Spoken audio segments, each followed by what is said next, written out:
this is Attorney Sarah Holmes, and we are presenting today some common issues that people work through when they consider buying an existing business. Now, what would the top 3 issues be if you're going to buy an existing business? All right, number 1 is, what type of purchase are you doing?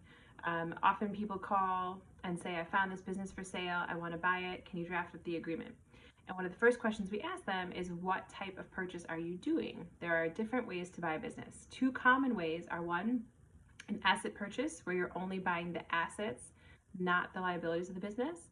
Or number 2, a stock/equity purchase, meaning you are buying the stock of that business and you're taking the liabilities with it and you're going to continue running the business as it is.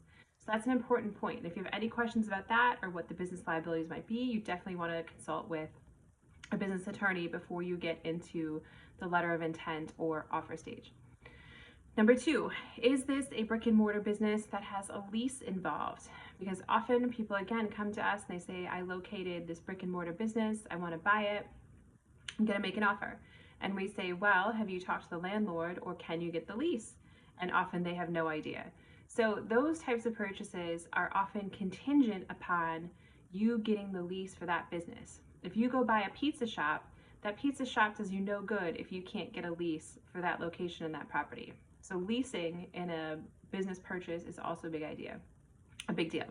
And third, financing is a big deal. So right now, the SBA has quite a bit of deals going on for people that want to buy viable existing businesses. There's also, cash financing, maybe you have savings, some other type of credit you can tap into. But one thing that people don't realize is that sometimes sellers of businesses will offer seller financing. Now that means that the seller has agreed to loan you a portion of the purchase price, and you're going to pay the seller rather than a bank a certain amount of money every month until that is paid off. Now that too requires some really important structuring in terms of how to protect the interests and how you want to deal with that and the term. So if you have any questions ever about buying a business and what you need to do and what your top considerations are, just remember, number 1, what type of purchase is it? Number 2, is there a lease involved? And number 3, what type of financing is going to help you purchase this business?